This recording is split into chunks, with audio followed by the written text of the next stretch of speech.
ವೀಕ್ಷಕರೇ, talks with Manjushree M ವಿಶ್ವಕರ್ಮಗೆ ಸ್ವಾಗತ. ನಾನು ನಿಮ್ಮ ಪ್ರೀತಿಯ ಮಂಜುಶ್ರೀ.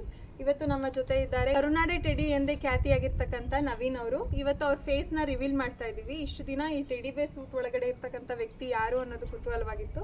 ಇವತ್ತು ಅವ್ರು ಯಾರು ಅಂತ ನೋಡೋಣ. 3, 2, 1 ಸರ್ಪ್ರೈಸ್!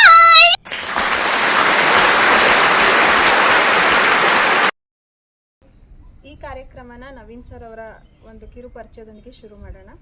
ನವೀನ್ ಸರ್ ಅವರೇ, ನಿಮ್ಮ ಒಂದು ಪರಿಚಯ ಮಾಡ್ಕೊಳ್ಳಿ, ಹಾಗೆ ಈ ಕೆಲಸಕ್ಕೆ ಹೇಗೆ ಬಂದ್ರಿ ಸರ್? ಮೇಡಮ್, ನನ್ನ ಹೆಸರು ಬಂದು ನವೀನ್ ಅಂತ. ನಮ್ಮದು ಬಂದಿಲ್ಲ ಬೆಟ್ಟದ ಪ್ರೋಗ್ರಾಮ. ಈ ಕೆಲಸಕ್ಕೆ ಬರಬೇಕು ಅಂತ ಏನು ಬರಲಿಲ್ಲ. ಕೆಲವು ಕಂಟೆಂಟ್ಗಳನ್ನ ನೋಡ್ತಾ ನನ್ನಲ್ಲೂ ಕೂಡ ಯಾಕೆ ನಾನು ಬೇರೆ ರೀತಿ ಬದಲಾವಣೆ ಅಂದರೆ ಹೊಸ್ದಾಗಿ ಏನಾದರೂ ಟ್ರೈ ಮಾಡ್ಬೋದಲ್ಲ ಅಂದ್ಬಿಟ್ಟು ಈ ಟೆಡ್ಡಿನ ನಾವು ಚೂಸ್ ಮಾಡ್ಕೊಂಡು. ಏನಕ್ಕೆ ಅಂದರೆ ಈ ಟೆಡ್ಡಿ ಬೇರ್ ಒಳಗಡೆ ನೀವಿದ್ರೂ ಕೂಡ ಕಾಣಲ್ಲ, ನಾನು ನಮ್ಮ ತಂದೆಯವ್ರ ಪಕ್ಕದಲ್ಲಿದ್ದರೂ ಕೂಡ ಕಾಣಲ್ಲ.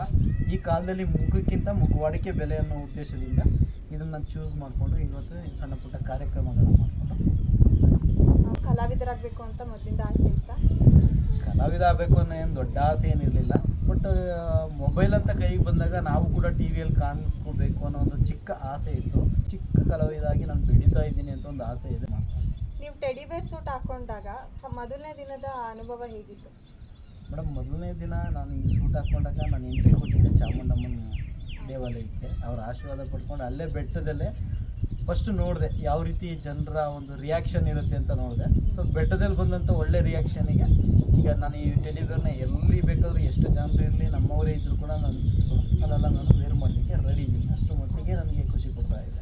ನೀವು ಫಸ್ಟು ಈ ಥರ ಟೆಡಿ ಬೇರ್ ಸೂಟ್ ಹಾಕ್ಕೊಂಡು ಎಂಟರ್ಟೈನರ್ ಆಗಿ ಒಂದು ಕಾರ್ಯಕ್ರಮ ಕೊಡಬೇಕು ಅಂತನೋ ಅಥವಾ ಒಂದು ಈವೆಂಟ್ ಒಪ್ಕೋಬೇಕು ಅಂತನೋ ಮಾಡಿದಾಗ ನಿಮ್ಮ ಮನೆಯವರ ರೆಸ್ಪಾನ್ಸ್ ಹೇಗಿತ್ತು ಇವಾಗ ಅವ್ರ ರೆಸ್ಪಾನ್ಸ್ ಹೇಗಿದೆ ಸರ್? ನಾನು ಇದನ್ನು ಸ್ಟಾರ್ಟ್ ಮಾಡಿದಾಗ ನಮ್ಮವ್ರಿಗೆ ನಾನು ಇದನ್ನು ಮಾಡ್ತಾಯಿದ್ದೀನಿ ಅಂತ ಗೊತ್ತಿರಲಿಲ್ಲ. ಯಾಕಂದರೆ ನಾನು ಕೂಡ ನನ್ನ ವೀಡಿಯೋನ ಸ್ಟೇಟಸ್ಗಳಾಗ್ತಾ ಇದ್ದಾಗ ಯಾರು ಅಂತಲೂ ಕೇಳೋರಿದ್ರು. ಸೊ ಅಲ್ಲಿವರೆಗೂ ನಾನು ಅಂದರೆ ಟ್ರೆಂಡ್ ಆಗೋವರೆಗೂ ಕೂಡ ಇದ್ರ ಬಗ್ಗೆ ನಾನೇ ಅಂತ ಯಾರಿಗೂ ಹೇಳಿರಲಿಲ್ಲ.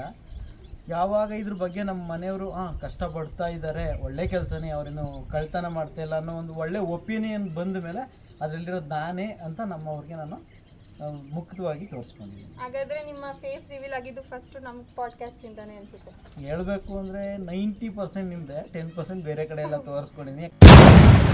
ಯಾಕಂದರೆ ಕಾರ್ಯಕ್ರಮಗಳಿಗೆ ಹೋಗ್ತೀನಲ್ಲ, ಅಲ್ಲಿ ಸಣ್ಣ ಪುಟ್ಟ ಮಕ್ಕಳಿರ್ತಾರೆ. ನನ್ನ ಮುಖ ನೋಡೋವರೆಗೂ ಯಾರು ಹತ್ರ ಬರಲಕ್ಕಿರೋ ಕೆಲ ಚಿಕ್ಕ ಮಕ್ಕಳು, ಬಾಕಿಯವರೆಲ್ಲ ಎದುರ್ತಾ ಇರ್ತಾರೆ. ಎದುರಂಥವ್ರಿಗೆಲ್ಲ ನನ್ನ ಮುಖನ ತೋರಿಸ್ಲೇಬೇಕಲ್ಲ. ಓಕೆ, ನೀವು ಟೆಡಿ ಸೂಟ್ ಹಾಕೊಂಡಾಗ ನಿಮ್ಮ ಫೇಸ್ ಕಾಣಿಸ್ತಾ ಇರುವಾಗ ಒಂದು ಚಿಕ್ಕ ಮಕ್ಕಳಾಗಲಿ ದೊಡ್ಡವರಾಗಲಿ ಬಂದು ನಿಮ್ಮ ಟೆಡಿ ಅಣ್ಣ, ಟೆಡಿ ಅಂಕಲ್ ಅಂತ ಕರೆದಾಗ ನಿಮ್ಗೆ ಆ ಅನುಭವ ಹೇಗಿತ್ತು? ಇದೆ, ಕೆಲವರು ಗೊಂಬೆ, ಕೆಲವರು ಹೊಡೆಯೋದು, ಕೆಲವರು ಅವ್ರದ್ದೇ ಆದಂಥ ಒಂದು ಈಗಿನ ಮಕ್ಳು ಹೇಳೋಂಗಿಲ್ಲ. ಈ ಟೆಡಿ ಬೇರ್ ಹಾಕಿದ್ರೆ ಕೆಲವರು ಕರಾಟೆ ಕಿಂಗ್ ಆಗಿರ್ತಾರೆ ನಮ್ಮ ಜೊತೆ. ಸೊ ಆ ಥರ ಎಲ್ಲ ಎಕ್ಸ್ಪೀರಿಯನ್ಸ್ ತುಂಬ ಚೆನ್ನಾಗಿದೆ.